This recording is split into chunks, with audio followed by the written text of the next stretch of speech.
So we're going to move into our first read a very curious wine, and I'm going to be very interested to see, Sara, what they have said about it. It's from Channing's Daughters on Long Island. It's their Rosso Fresco, and it just sort of held me to the glass for a long time. It was a very curious, interesting wine that I ended up liking quite a lot. Sara? So this is a fresh red wine, and that's exactly what it translates to, and inspired by the lighter-bodied, crunchy red wines of the world that not only lighter in body, but also in color. So this is a mix which might seem like kitchen sink, but actually is really, really well thought out. So in here you have Merlot, you have Cabernet Franc, you have Blaufränkisch, and you have Dornfelder. All of those varieties represented, and together they come across as something really peppery, aromatic. Oak is definitely not at all front and center in this wine. We make this wine for that versatility, use the varieties to create a lighter style, a Rosso Fresco, a fresh red, inspired by many of the lighter style, lighter colored, treble clef, bell ringing wines from around the world, from the wines of Northeast and Northwest Italy to the lighter wines of Burgundy and the Beaujolais and Beaujolais Crus.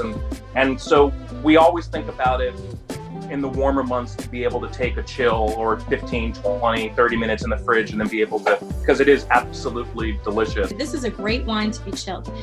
But in terms of food, I love the versatility of this, because right now we're all cooking at home. We're not going out to dinner. And as much as you could put this at a fine dining, white tablecloth restaurant, you could also really enjoy this at home on its own, or with whatever humble foods you can make. Now, it is crushable with a light chill. I agree with Sara on that note. But even at room temp, this is crushable red wine. Some days when you get home from work, or you're at home right now, you're homeschooling 2 kids, you're dealing with your spouse in the other room, you're doing 200 Zoom sessions a day, and you know what? Maybe you want a glass of red wine. The beautiful thing about a glass of this Channing Daughters red is that you can have a glass, you could have 2 glasses, and still read those kids a bedtime story and get involved in cooking dinner, plus. This thing is not going to crush you. Now, stepping back from that specificity to Long Island, because I think this is our only Long Island wine. That's correct. Yeah. In this group. And I will end with the most important note. It is fucking crushable wine, people. Drink the goddamn thing.